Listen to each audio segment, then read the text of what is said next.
The Girl with the Dragon Tattoo. Picture a Swedish winter, not the postcard kind, not candlelight and hygge and warm amber pressing through frosted glass. This is the other kind, the kind that comes in off the Baltic and settles into the bones of the landscape like a conviction. The sky goes white for months, the ground hardens. The sea between the mainland and the islands locks up, and the islands become truly islands, cut off not by water now but by ice, which is a different kind of isolation altogether, the kind with no current, no sound, no possibility of drift. A girl has been missing for 36 years. Every year on her birthday, a pressed flower arrives in the mail, delivered to a man who lives alone in a large house on one of those islands, a man who has never stopped trying to understand what happened to her, who keeps the flowers in frames on a wall, and who cannot, after all this time, look at them without grief. No one else remembers her the way he does. No one else has kept looking. And so the flowers keep arriving, and the wall keeps filling, and the man keeps aging into his incomprehension, and the Swedish winter keeps doing what it does. There is a genre of story that asks, what do we owe the dead? What do we owe the truth? What do we owe people who have been erased not by accident but by design, people whose disappearance was made to look like something else, something manageable, something that didn't require anyone to keep asking questions? Stieg Larsson's novel The Girl with the Dragon Tattoo, published in Sweden in 2005 and translated into English in 2008, belongs to that genre, but it wears the disguise of a thriller, which is itself part of its argument. It dresses violence in the conventions of entertainment, and then it asks you to reckon with what that means. The central question this essay will pursue is not simply what the novel is about, but what it is doing, what it asks its readers to feel and think and notice, and what it quietly refuses to let them look away from. The answer is more complicated and more troubling than the novel's popularity might suggest. Historical and social context. To understand The Girl with the Dragon Tattoo, you have to understand something about the Sweden it depicts, and about the gap between the Sweden that presents itself to the world and the Sweden that Larsson spent his career investigating. Sweden has long occupied a peculiar position in the Western imagination, a country of progressive consensus, strong institutions, social democracy functioning largely as advertised, a society that seemed to have solved, or at least substantially addressed, many of the problems that haunted its neighbors. This is not entirely a myth. Sweden's post-war welfare state was a genuine achievement. Its institutions were comparatively robust. Its commitment to gender equality was codified in law and taken seriously in practice at a level that most of the world had not approached. Larsson knew this. He was, by all accounts, a committed leftist who believed in the project of Swedish social democracy. But Larsson was also a journalist who spent decades investigating the Swedish far-right, neo-Nazi networks, white supremacist organizations, the persistence of fascist ideology beneath the surface of a society that told itself it had moved beyond such things. He co-founded a magazine dedicated to this work. He received death threats as a consequence of it. He understood, in a way that required evidence and reporting rather than assumption, that a country's official self-image and the actual distribution of power and violence within it are never the same thing. This understanding is not incidental to the novel. It is structural. The novel is set in a Sweden that has been persuaded of its own virtue, and it keeps finding, in the cellars and attics and private arrangements of that Sweden's most respected families, something that the official story cannot accommodate. The novel was written in the early 2000s and published posthumously in 2005, the year after Larsson died of a heart attack at 50. It is set contemporaneously, but it reaches back into the mid-20th century, into the years of Swedish neutrality during the Second World War, into the quiet collaborations and accommodations that neutrality required, into the fascist sympathies that some of Sweden's most prominent industrialists held, and that were buried rather than confessed when the war ended, and the sides became clear. The Vanger family, at the center of the novel's mystery, is not an accident of imagination. They are a vessel for a very specific historical argument, that wealth and respectability in a nominally progressive society can rest on foundations that the society has collectively agreed not to examine too carefully. The flowers on the wall are pressed flowers, but beneath them, if you press hard enough, is something else. Character study, protagonist S. There are two protagonists in The Girl with the Dragon Tattoo, and the novel's most interesting structural choice is how long it takes for them to share the same story.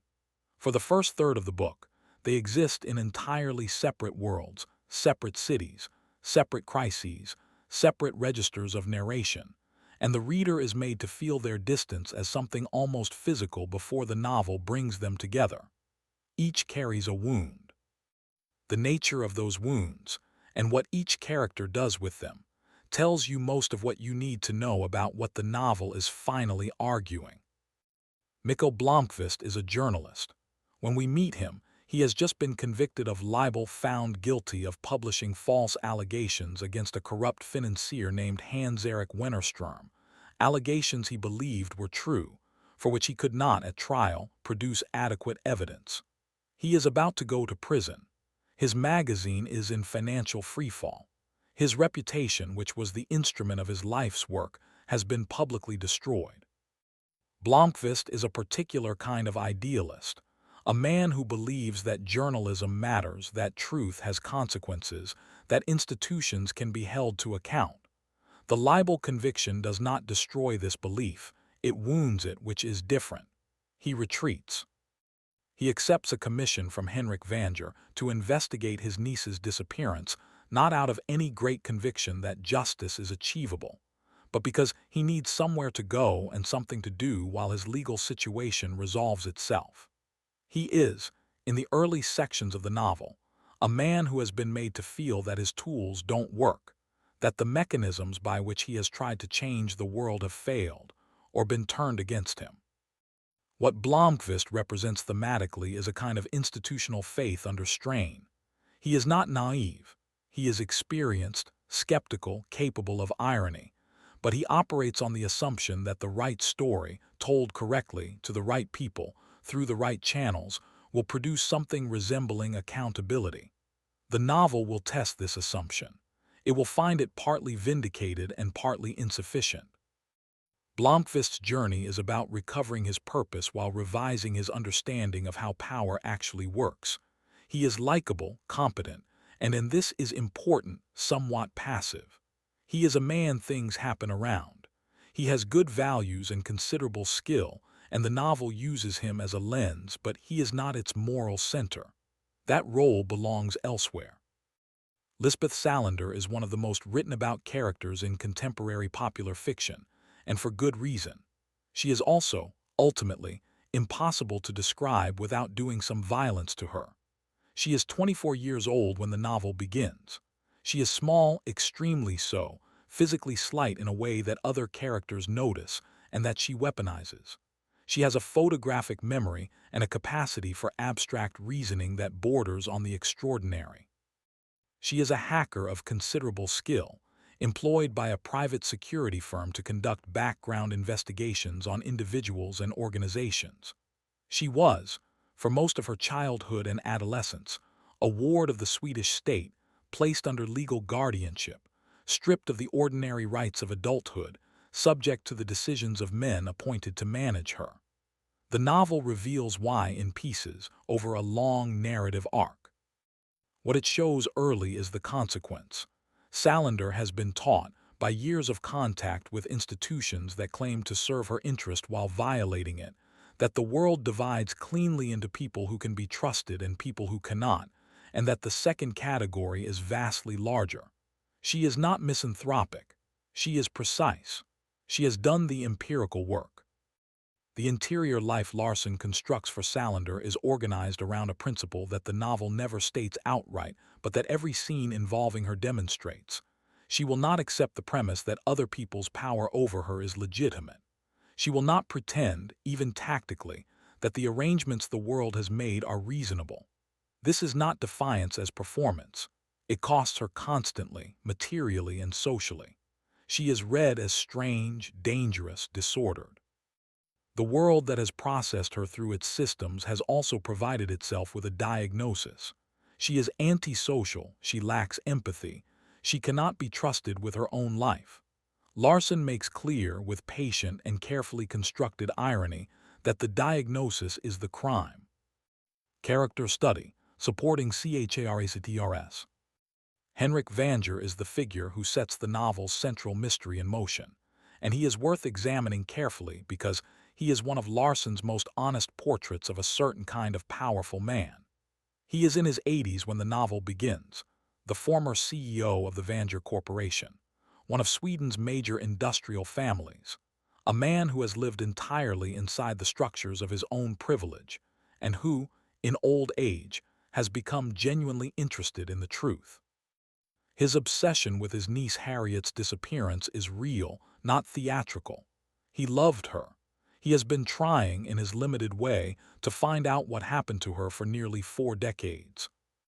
But Larson surrounds Henrik's grief with an honesty about what the Vanger family actually is. A family with Nazi collaborators in its history, with predators in its ranks, with a record of violence against women that has been kept quiet not through active conspiracy, but through the ordinary operations of wealth and social position. Henrik knows some of this. He does not know all of it. His willingness to hire Blomqvist to open the family archives, to invite investigation, this is not entirely altruistic. He is also trying at the end of his life to make a kind of reckoning, but he cannot quite see how deep the rot goes because he is also, in some structural way, part of it. He is one of Larson's most complex moral figures, a man who is genuinely decent, genuinely grieved, and genuinely complicit. Dragan Armansky, Salander's employer at Milton Security, represents a different and equally interesting form of ambivalence. He is a man from an immigrant background who has built something in Sweden through competence and determination, who recognizes in Salander a level of talent that transcends any reasonable framework he can apply to her, and who has extended her a degree of protection and professional legitimacy that she would never have found elsewhere. He is not entirely comfortable with her. She unsettles him.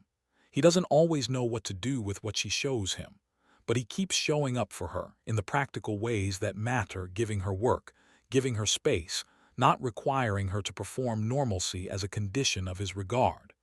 In a novel full of men who damage women, Armansky's relative decency is not nothing. Larson doesn't sentimentalize it. He simply marks it. Here is a man who does not require a woman to be comprehensible to him before he extends her basic consideration. It is presented as unusual, and it is. Erica Berger, Blomqvist's longtime colleague and on-again, off-again lover, is the supporting character most often underestimated by readers. She is competent, decisive, emotionally intelligent, and she runs their magazine with a pragmatism that Blomqvist's idealism sometimes lacks. She is also in an arrangement, a marriage, an open partnership with Blomqvist, a complex private life that the novel declines to judge. What she represents thematically is the possibility of a woman navigating professional and personal power on something close to her own terms. She is not punished for her sexuality or her ambition. She is not positioned as a moral counterweight to Salander. She exists in a different register of the same argument, that women can have full, complicated inner lives and still get to be the author of their own choices. The novel doesn't always give her enough to do. But when it does, what she does is worth watching. Character study, the antagonist or opposing force. The novel's most significant antagonist, the force it is most seriously interested in analyzing, is not any single character.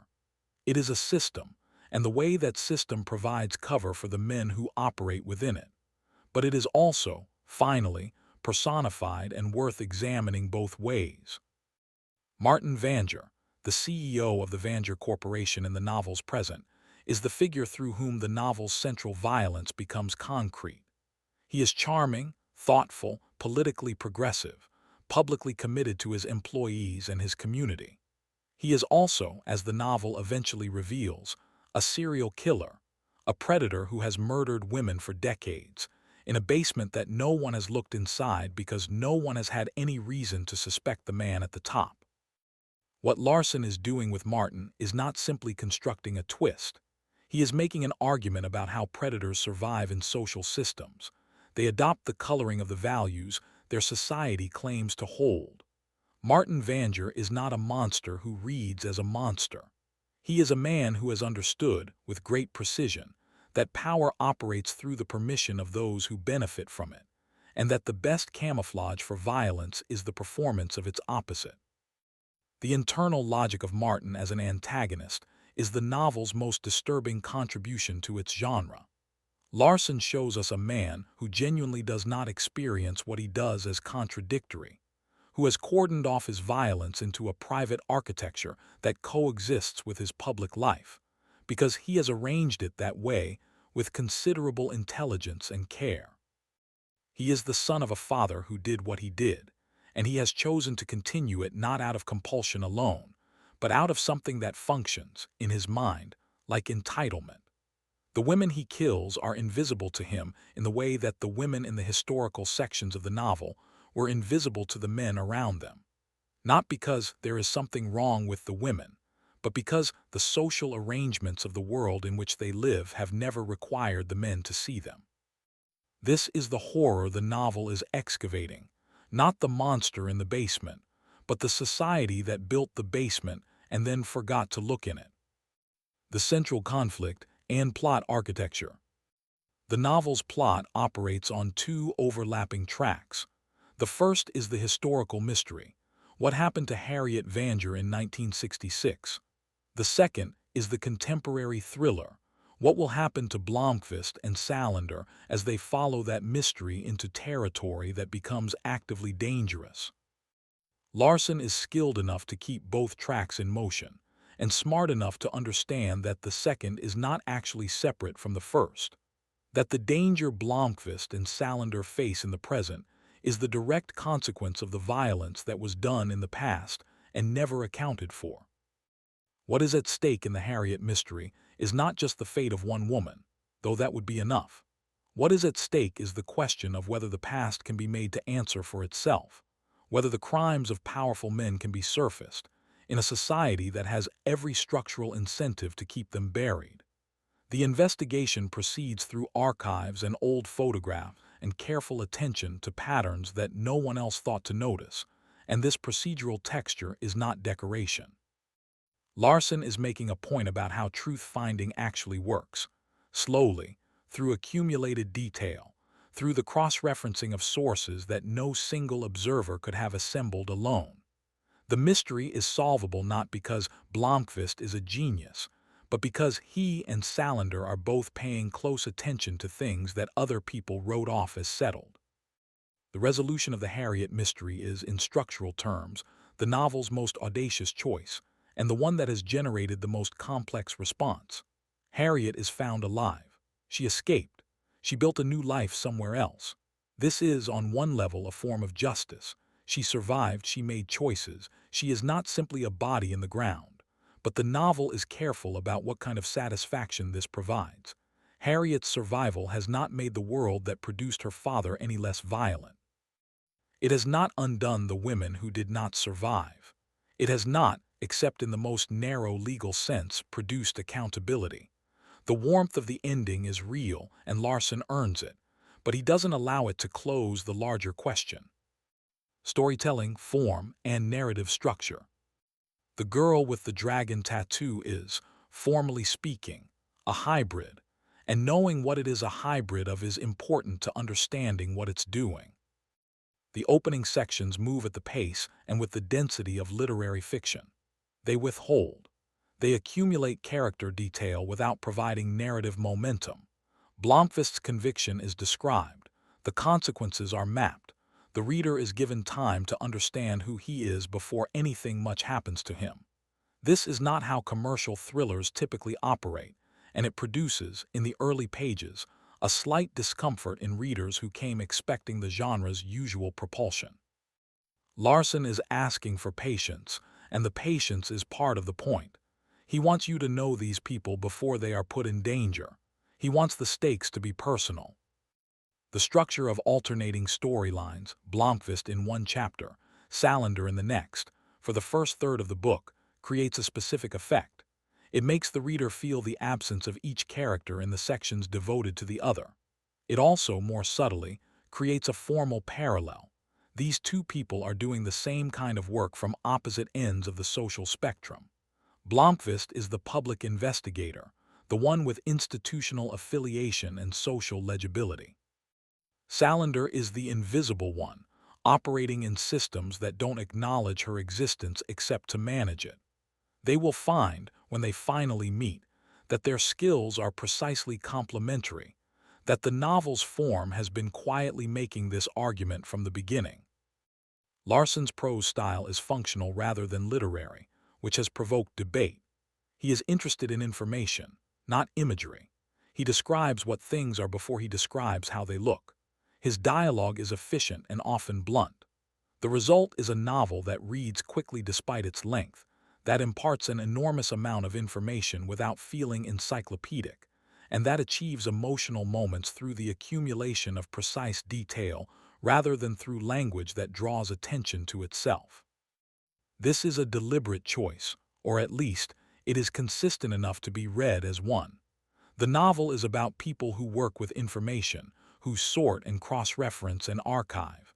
Its prose performs this same operation on experience. There is a kind of formal honesty in that. Major THEMES, Deep Analysis. The novel's Swedish title is Men som hatar kvinnor, Men Who Hate Women. Larson chose this title, and his publishers in Sweden used it. The English title was chosen by the international publisher for the Anglophone market, and it is worth sitting with the difference. Men Who Hate Women is a thesis statement. It announces, with the bluntness of a police report, exactly what the book is about and exactly what it intends to examine. The girl with the dragon tattoo is a description of a character, more commercial, more intriguing, more palatable. The shift is not incidental. It tells you something about what the international publishing market understood the novel to be selling, and it tells you something about how the novel was received in contexts where its original title might have been considered too confrontational, too direct, too much like an accusation. The novel's central preoccupation, and it is an obsession, not merely a theme, is with male violence against women as a structural feature of Swedish society rather than as a pathological exception to it. Every section of the mystery Blomkvist and Salander uncover turns out to involve violence against women. The biblical references that encode the victims' identities are markers of a pattern. These women were killed in different places and at different times over decades, by men of different generations, in different circumstances, and the only thing they had in common was that they were women, and that no one cared enough about their deaths to look for the pattern. Larson makes the statistical argument embedded in that observation as clearly as he can without stopping the story to deliver a lecture. The novel's structure is itself the lecture. Here, it says, is what it looks like when you actually look.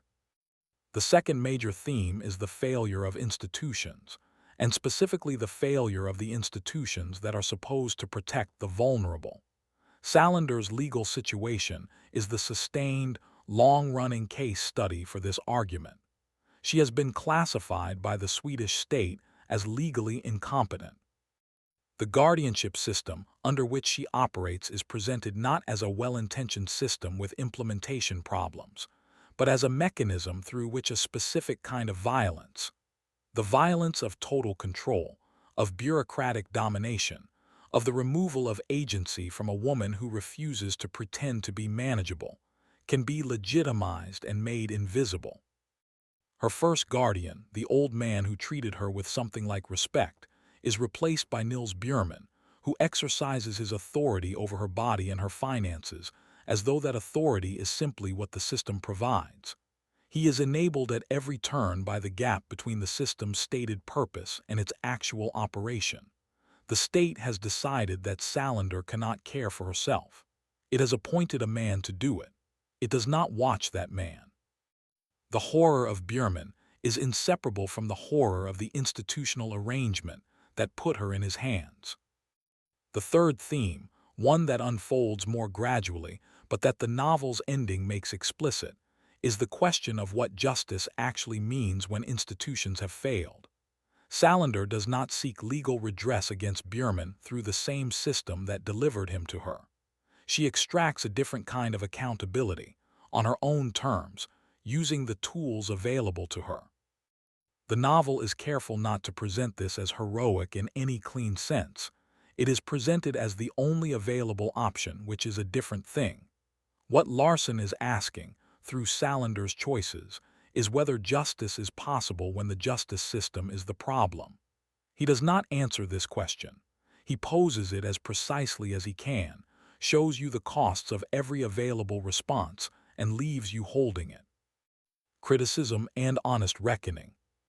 The most serious and sustained criticism of The Girl with the Dragon Tattoo concerns its relationship to the violence it depicts, and whether a novel so preoccupied with male violence against women ultimately serves the cause it claims, or whether it perpetuates the problems it diagnoses.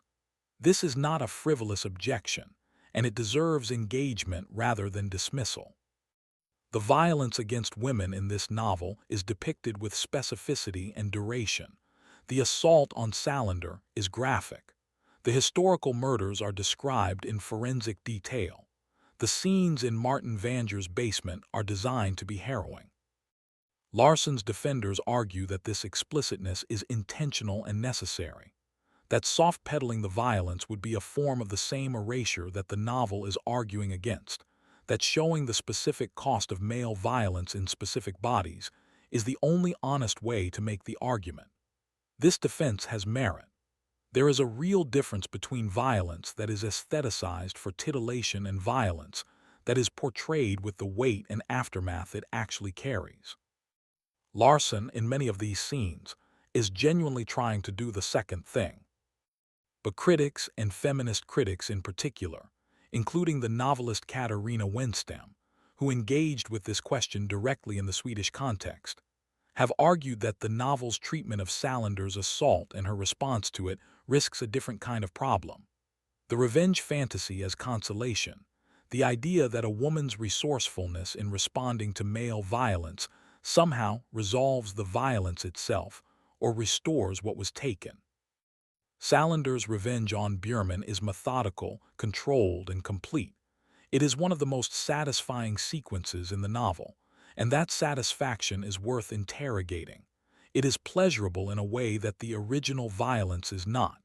It provides a closure that, in reality, most victims of institutional abuse never access. Is that closure earned? Or is it a fantasy that allows readers to feel that the problem has been addressed, when it has merely been narratively resolved for one exceptional character, in exceptional circumstances? There are also questions about Blomkvist himself, about the way the novel constructs his attractiveness to women, about the ease with which he moves through the narrative as the protagonist whose moral center is never seriously challenged, about whether a novel so explicitly about male violence hasn't also, quietly, constructed a male fantasy of the good man navigating a world of bad ones. These are questions the novel invites but does not fully answer. Larson was genuinely committed to the feminist argument he was making.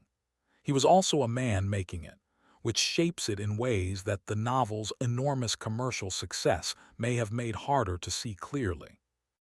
Holding both of these things at once, the genuine political commitment and the limitations of its execution, is what a fair reading requires. The ending and what it means. The novel has two endings, and the difference between them is significant. The first ending, the resolution of the Harriet mystery, the reunion with the lost girl who is no longer lost, the dismantling of Martin Vanger's operation, is the emotional conclusion, and Larson handles it with care. He does not make it triumphant. He makes it quiet and sad and weighted. Harriet has been living a life. She has been someone else. The person she has been for 36 years is not separable from what happened to her and what she chose to do about it. The reunion with Henrik is moving precisely because it is not a restoration. She cannot be restored to who she was, and the novel does not pretend otherwise. What it offers instead is the possibility of acknowledgement, that she existed, that she mattered, that what was done to her and what she survived can be named. The second ending is Blomkvist's professional redemption, the Wennerström story, the publication that destroys the financier who destroyed him, the restoration of his reputation and his magazine's viability. This ending has been criticized as a conventional thriller payoff grafted onto a more serious novel, and there is something to this. The Wennerström plot is resolved efficiently, almost too efficiently, in the final pages, after a novel that has taken its time with everything else. What saves it from feeling mechanical is what it says about information as power, about the capacity of journalism, when it has adequate evidence and adequate courage, to do to the powerful what the powerful routinely do to everyone else. Blomkvist does not win because he is virtuous. He wins because he is patient, and because Salander helped him find what he needed to find. That collaboration between the institutionally legible man and the institutionally invisible woman is what the novel's final pages are quietly celebrating. What is deliberately left open is the question of Salander herself. She ends the novel watching Blomkvist with Erika Berger, having nearly decided to tell him something she has not been able to say, and then choosing not to. She drives away. The image of her driving away alone, as she was at the beginning, having been through something enormous with another person, and having emerged from it still, fundamentally on her own, is the truest thing in the novel's closing pages. She has not been saved. She has not been integrated into anyone else's life or anyone else's story. She has had an experience that mattered with a person who treated her decently, and she is going to carry it forward on her own terms. It is an ending that refuses the consolations the thriller genre typically provides, and it is the more honest for it. Conclusion. There is a question that the girl with the dragon tattoo keeps circling without quite landing on, and it is the question that lingers after the mystery is solved and the villains are accounted for and the magazine is saved. The question is, what does it take for a society to see what it has chosen not to see? What does it take for the violence that is structural, that is woven into the ordinary operations of families and institutions and legal systems, to become visible to the people who benefit, however indirectly, from its invisibility? Larsson's answer, embedded in his plot architecture, is, it takes enormous effort. It takes people who refuse to accept what they are told is settled, and even then it takes luck. The pattern of murders that runs through the Vanger family history was only found because two people happened to approach the evidence from different angles at the same time. If either of them had been less stubborn, or less skilled, or less fortunate in their eventual collaboration, the pattern would still be buried. This is not a hopeful answer. It is an honest one. The novel is not finally a book about how justice works. It is a book about how rarely justice works, about what it costs the people who pursue it, and about the specific kind of social arrangement, the closed family, the respected name, the legal guardian, the institutional record that says one thing when the truth is another, that makes impunity possible. Larsson spent his career investigating the gap between what Swedish society claimed to be and what the evidence showed it to be. He died before he saw his novel published. The flowers on the wall in Henrik Vanger's house, pressed flat and framed and kept year after year, they are a record of persistence in the face of loss, which is one of the few things the novel ultimately believes in.